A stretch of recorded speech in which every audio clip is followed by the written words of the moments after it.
Hey guys, welcome back. This is Brenden here, and this is the preview of this weekend's Hamilton Sevens. It's been billed the no excuses tour, and it's not hard to see why. The Blitzboks have come off two disappointing opening rounds. Disappointing in considering they're defending their double title, World Series title. But I suppose given the losses they've had, I wasn't expecting too much more of them through the opening two tournaments. Having said that, though, if they're going to want a third title in a row, if they want to be competitive, they need to make up some ground. And New Zealand is normally a spot that they've done pretty well in as well. New Zealand at home are very good as well, and I think Fiji and all the Pacific Island nations do well there as well. England have a good record in New Zealand as well. So it's going to be a tough tournament. And the Boks have got some ground up to, the Blitzboks have got some ground to make up. If you look at it, they're sitting in fifth position on the log. USA are sitting very handily placed after very good consistency in the opening two tournaments. Mike Friday is doing a massive job with that team. A great coach that he is as well. But they're doing very well. Fiji second, New Zealand third. South Africa sitting in fifth place. There's a lot of work to do, and this is the tour to do it. So let's take a recap.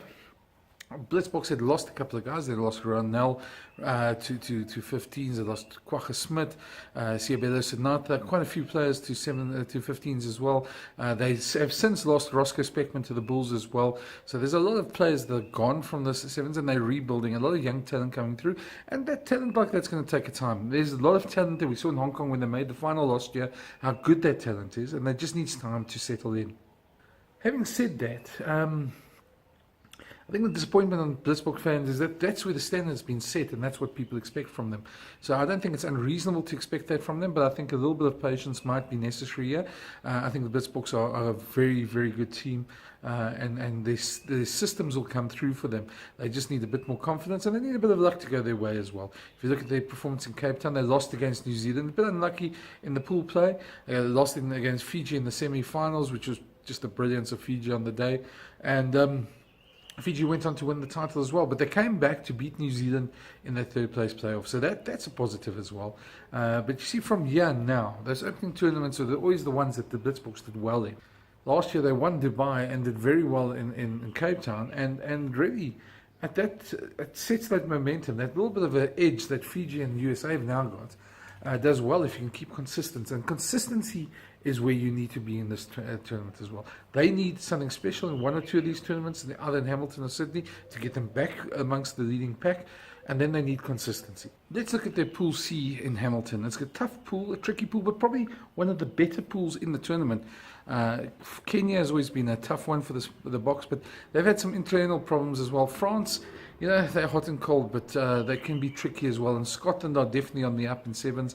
They proved to be a very difficult team for the Blitzboks to play over the last couple of years.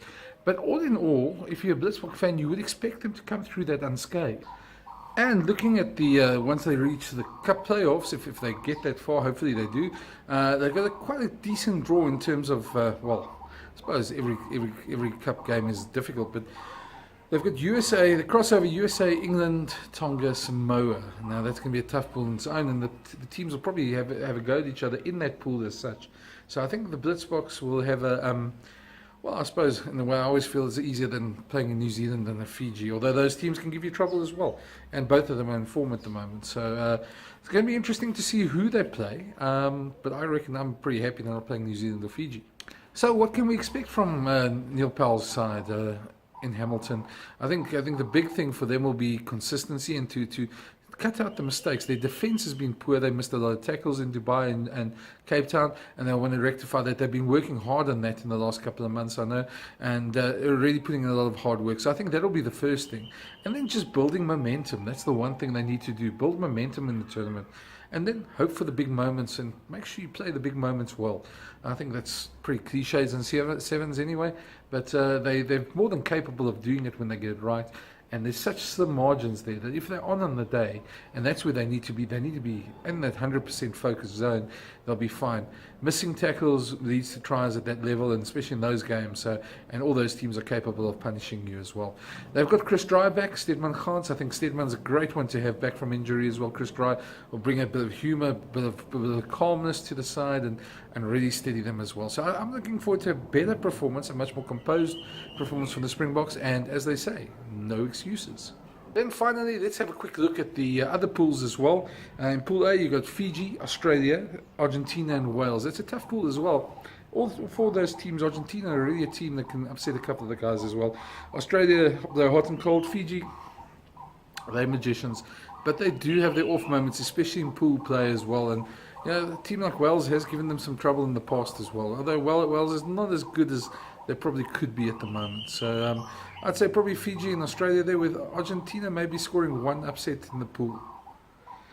Pool B, as I said, USA, England, Samoa, and Tonga. That's going to be a tough pool there. Very physical pool as well, and especially in New Zealand, there'll be quite a big local support for especially Samoa and Tonga. England always get up for those games, and USA, well, they pretty much on form at the moment. So that's going to be a tough one. I'd say probably I'm going to go call for England here to top that pool, but USA will be second. But there'll be a couple of very close games in that, I reckon, as well. And then finally, probably the easiest pool of everything, New Zealand, the hosts, have Spain, Canada, and Japan. Spain have been the revelation of the Seventh Circuit over the last year, really improving nuggety performances, tough customers, and they never give up, very much like Argentina, tough side to play. Canada and Japan, well, they have their moments, but I don't think any of them are going to come close to the All Blacks in New Zealand. So I see New Zealand winning that pool rather easily. And now for the bad news from a South African point of view. If you check the broadcasting times, there's a lot of late nights on Friday. 20 past 11, 3:10 and 7:22 there. So if you're playing a late night on Friday night, keep the TV close by, because there'll be some good rugby to watch as well.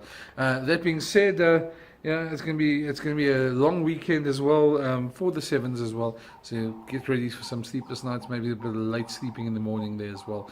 Those are the times there. All games are live on SuperSport, and be wishing the Blitzboks the best. They're hoping they put in a much improved performance and cut out the mistakes that cost them in Dubai and Cape Town.